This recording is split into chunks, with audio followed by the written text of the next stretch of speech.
Assalamualaikum warahmatullahi wabarakatuh.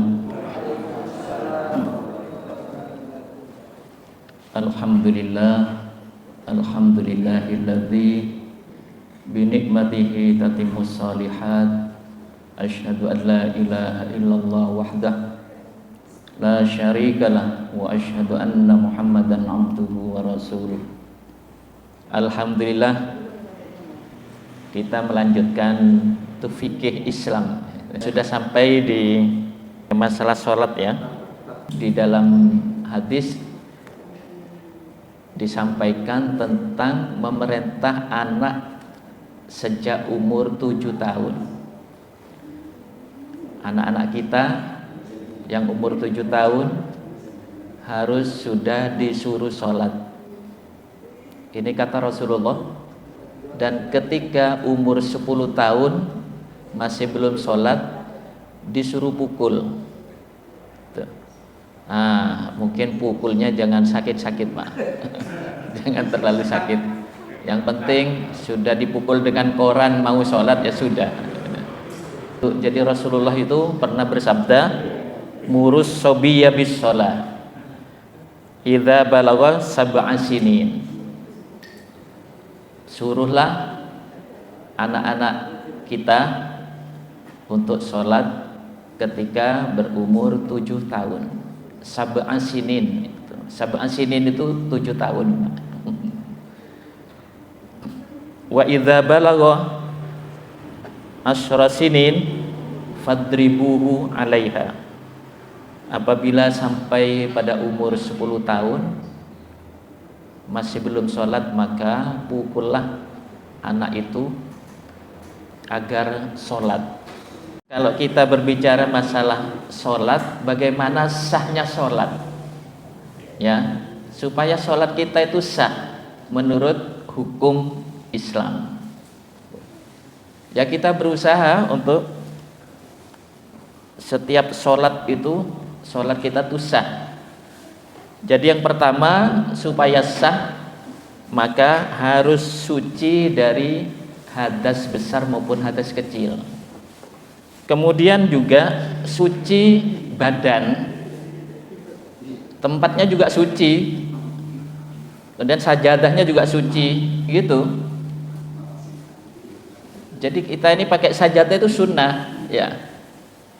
Makanya kalau bawa sajadah itu dapat pahala sunnah. Itu harus suci semuanya. Tempat sholat itu harus suci. Makanya kalau ada kotoran, ada di lapangan misalnya, itu disapu dulu lah gitu ya. Disapu, kemudian diberi karpet atau tikar, kemudian ada sajadah. Nah begitu, supaya suci. Tempatnya suci, yang ditempati sujud juga suci, sajadahnya ya, pakaian kita juga suci. Semuanya harus suci. Untuk diperhatikan, sekalipun ini mungkin dianggap kecil. Nah, semuanya kalau dianggap kecil itu akhirnya tidak mengamalkan lah ini ya. Semuanya dianggap kecil. Dan harus menutup aurat. Nah, aurat itu artinya apa? Siapa yang tahu artinya aurat itu? Aurat itu artinya ketelanjangan. Jadi kalau ibu-ibu rambutnya tidak ditutup itu masih telanjang. Makanya kita taat kepada Allah yang menyuruh untuk menutup aurat. Nah, ini kalau menurut Rasulullah, auratur rajul ma baina surrati ila rubbati. Nah, kalau auratnya laki-laki itu dari pusat, dari sini. Ini ma baina surrati warubbati ya, sampai lutut. Jadi kalau laki-laki itu dari pusat sini sampai lutut saja auratnya. Yang ke atas ini bukan aurat kalau laki-laki. Memang apalagi badannya kekar itu, wah hebat. Iya. Jadi laki-laki cukup sampai lutut, ditutup, celana pendek berarti. Dan dari pusat ke celana pendek. Tapi kalau auratnya ibu-ibu ini itu total, tapi ada kecualinya. Jadi ibu-ibu ini betul-betul ajaran Islam luar biasa. menghargai dan mengapresiasi wanita Islam itu. Sampai kaki itu harus dikaosi semestinya. Itu aurat kalau tidak ada kaosnya.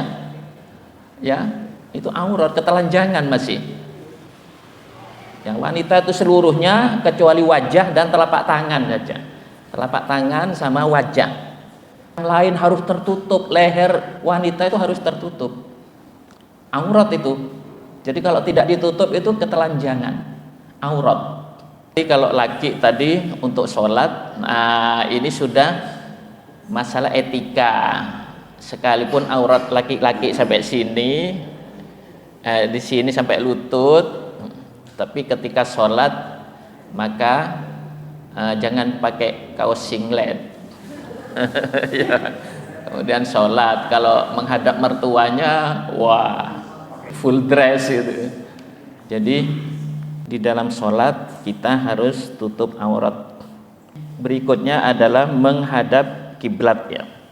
Oleh Rasulullah memang disuruh istaqbilil kiblah, menghadap kiblat. Hanya nanti memang ada permasalahan kadang-kadang kalau kita naik pesawat sudah tidak tahu kiblat kadang ya. Naik kapal laut kadang tidak tahu kiblat. Tapi biasanya kalau di kapal laut ada musola dan diberi tanda kiblat. Itu kalau menggok kemana Pak? Ke timur, ke utara Pak, gimana itu? Nah itu kalau di kendaraan menurut hadis itu dibolehkan bertakbir ditempatkan kiblat dulu. Masalah nanti kapalnya menggok kemana-mana, itu sudah ikuti saja, jangan ikut puter.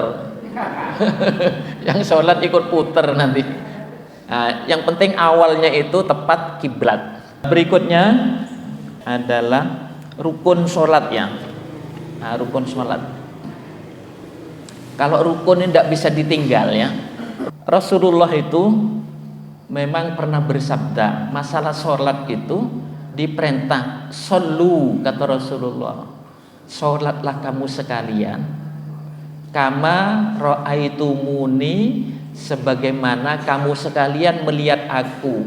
Nah ketika itu Rasulullah masih ada, sahabat-sahabat diperintah oleh Rasulullah, sholatlah kamu sekalian sebagaimana kamu melihat aku usolli. Usolli itu artinya saya sholat. Bukan usolli munio, itu munio usolli. Itu pokoknya niat itu pekerjaan hati, niat ikhlas karena Allah, sudah niat sholat itu ya. Sholatnya apa? Misalnya ya karena Allah.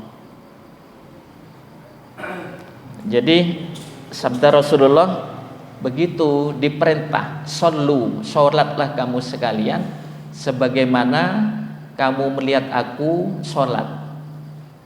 Jadi kalau saat itu langsung melihat Rasulullah sholat, enak kalau sahabat ya. Nah sekarang itu kita mau melihat siapa? Maka hadis-hadis Rasulullah itu kita baca, atau melalui kajian begini hadis-hadis Rasulullah dibacakan, kemudian kita praktekkan. Nah begitu, kita saling mengingatkan agar ibadah kita semakin termotivasi ya, selalu dimotivasi dengan kajian-kajian ini. Bapak Ibu rahimakumullah. Jadi rukun sholat itu pertama niat. Itu termasuk rukun, itu harus ada niat memang.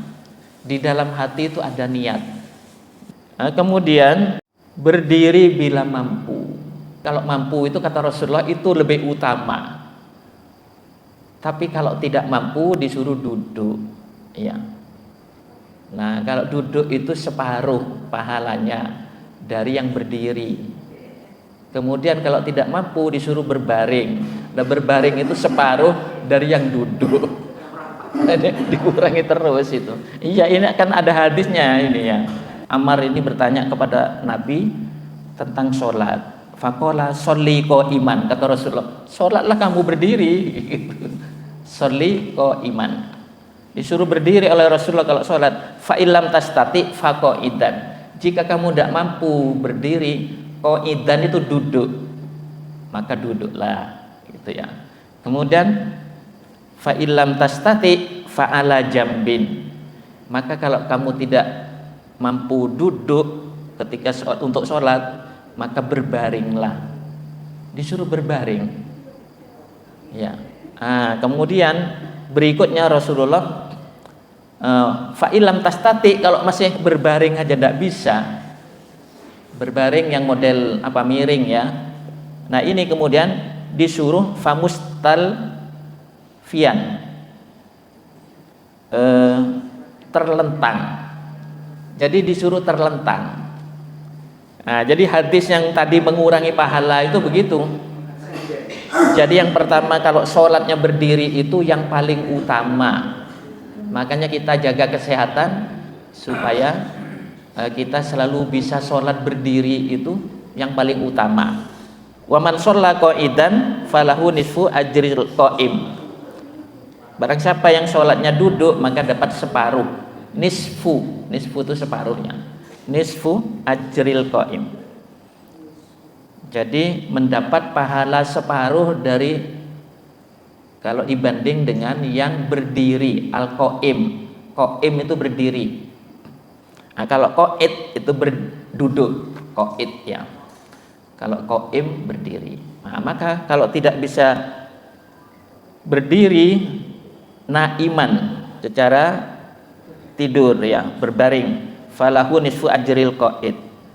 Jadi kalau berbaring itu mendapat pahala separuh dari yang duduk. Nah, kalau dibandingkan dengan yang duduk, ini masih separuh kalau berbaring gitu ya. Makanya kesehatan itu paling penting agar sholat kita bisa berdiri. Kemudian membaca takbiratul ihram itu memang harus ya. Karena ini tidak bisa ditinggal, harus mengangkat dengan Allahu Akbar itu. Allahu Akbar, Allah Maha Besar. Jadi bukan Allah sekedar Allah besar gitu, tidak. Makanya bahasa Arab itu kalau Akbar itu Maha Besar, kalau besar gitu saja kabir. Jadi sekedar besar itu kabir, Allah kabir, tidak cukup. Dan tuntunannya bukan Allah kabir, tapi Allah Akbar, bentuk superlatif. Ya, jadi maha besar.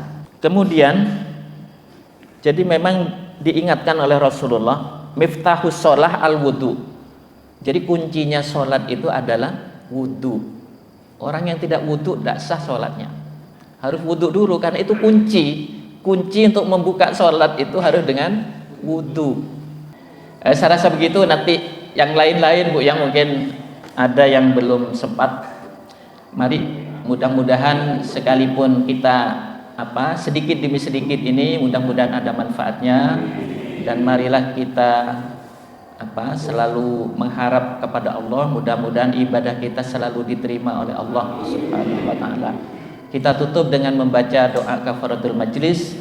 Subhanakallahumma wa bihamdika asyhadu an la ilaha illa anta astaghfiruka wa atubu ilaik. Walhamdulillahirabbil alamin. Wassalamualaikum warahmatullahi wabarakatuh.